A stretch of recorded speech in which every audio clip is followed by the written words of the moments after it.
पिछली वीडियो में हमने जाना था कि हम किस तरह से किसी नंबर के फैक्टर्स निकाल सकते हैं। आइए आज हम यह जानेंगे कि हम किन्हीं दो नंबर का कॉमन फैक्टर यानी साझा गुणनखंड किस तरह से निकाल सकते हैं। आइए सबसे पहले हम फैक्टर्स ऑफ अ नंबर को फिर से रिवाइज करते हैं। जैसे कि हम मान लेते हैं कि 8 है हमारे पास, इसलिए हमें 8 के कितने ऐसे नंबर ऑफ पेयर्स निकाल सकते हैं कि उनको मल्टीप्लाई करने के बाद 8 आ जाए। तो पहला होगा 1 टाइम्स 8 इज इक्वल्स टू 8। दूसरा होगा 2 टाइम्स 4 इज इक्वल्स टू 8। तीसरा होगा 4 टाइम्स 2 इज इक्वल्स टू 8। और फोर्थ होगा 8 टाइम्स 1 इज इक्वल्स टू 8। इससे हमें यह पता चल रहा है कि फैक्टर्स ऑफ 8 आर 1, 2, 4 एंड 8। आइए अब हम कॉमन फैक्टर्स यानी साझा गुणनखंड के बारे में जानते हैं। Common factors of 25 and 35। इसके लिए सबसे पहले हम फैक्टर्स ऑफ 25 निकाल लेते हैं। तो 25 के फैक्टर्स क्या क्या होंगे? 1 times 25 is equals to 25। 5 times 5 is equals to 25। 25 times 1 is equals to 25। तो यहाँ से हमें पता चल रहा है कि फैक्टर्स ऑफ 25 आर 1, 5 एंड 25। अब हम इसी तरह से नंबर 35 के भी फैक्टर्स निकाल लेंगे। देखिए 35 के फैक्टर्स कौन कौन से होते हैं। 1 time 35 is equals to 35.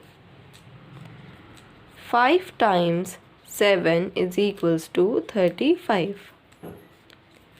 7 times 5 is equals to 35. और 35 times 1 is equals to 35. यानी कि फैक्टर्स ऑफ 35 are 1, 5, 7 और 35। अब हम यह देख सकते हैं कि 25 और 35 नंबर के फैक्टर्स में कुछ ऐसे फैक्टर्स हैं जो दोनों के हैं, यानी कि वो फैक्टर्स दोनों नंबर्स के हैं। तो जैसे कि 1 वो 25 का भी फैक्टर है और 35 का भी। सेम ऐसे ही 5 जो 25 का भी फैक्टर है और 35 का भी। तो इन्हें हम कहेंगे कॉमन फैक्टर्स ऑफ 25 एंड 35। हमने देखा कि 1 और 5 दोनों ही नंबर्स के फैक्टर्स हैं, यानी 25 के भी और 35 के भी। तो नंबर 1 एंड 5 25 और 5 के कॉमन फैक्टर्स हो गए साझा गुणनखंड।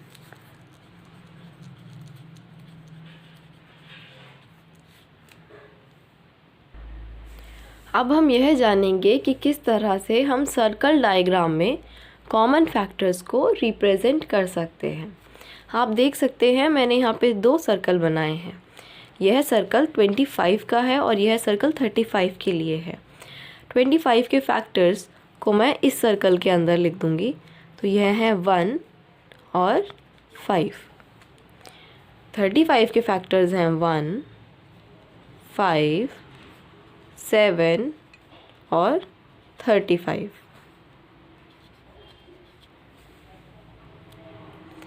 अब जब हमने 25 और 35 के फैक्टर्स को इन सर्कल्स में लिख लिया। तो अब आगे देखिए, जब मैं इन सर्कल्स को कंबाइन कर देती हूँ तो क्या होता है। जैसा कि आप देख सकते हैं 25 और 35 वाले सर्कल में एक कॉमन पार्ट आ गया है। अब तो यह कॉमन पार्ट कॉमन फैक्टर्स लिखने के लिए है। जैसे कि इन दो सर्कल से हमें पता चल रहा है कि नंबर 1 और नंबर 5 जो है दोनों के फैक्टर्स हैं, तो उनको हम इस कॉमन पार्ट में कॉमन फैक्टर्स को लिख देंगे 1 और 5, और बाकी फैक्टर्स को हम 25 वाले सर्कल में और 35 वाले सर्कल में अलग से लिख देंगे। तो देखा आपने किस तरह से हम सर्कल डायग्राम के अंदर कॉमन फैक्टर्स को लिख सकते हैं। आइए अब हम सर्कल डायग्राम को एक और एग्जाम्पल से देखते हैं। जैसे कि हम यहाँ पर देख सकते हैं कि फैक्टर्स ऑफ 28, तो 28 के फैक्टर्स कौन कौन से होते हैं वह सब हम इस सर्कल के अंदर लिख देंगे।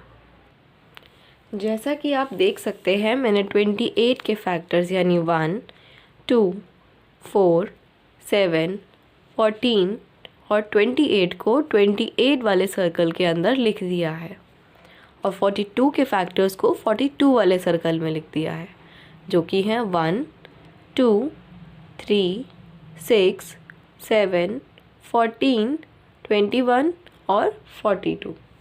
अब हम ऐसे ही इन दो सर्कल्स को जब कंबाइन कर देंगे तो एक कॉमन पार्ट आ जाएगा।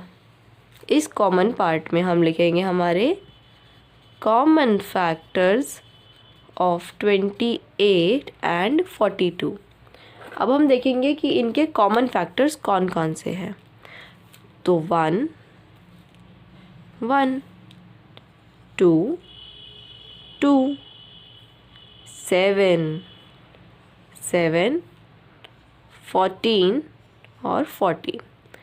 इन 4 नंबर के अलावा बाकी सारे नंबर्स इनमें कॉमन नहीं हैं, तो कॉमन फैक्टर्स को हम यहाँ पर लिख देंगे 1, 2, 7 और 14, और बाकी इनके अलग अलग जो फैक्टर्स बचे हैं उनको हम वापस से इन्हीं के सर्कल्स के अंदर लिख देंगे।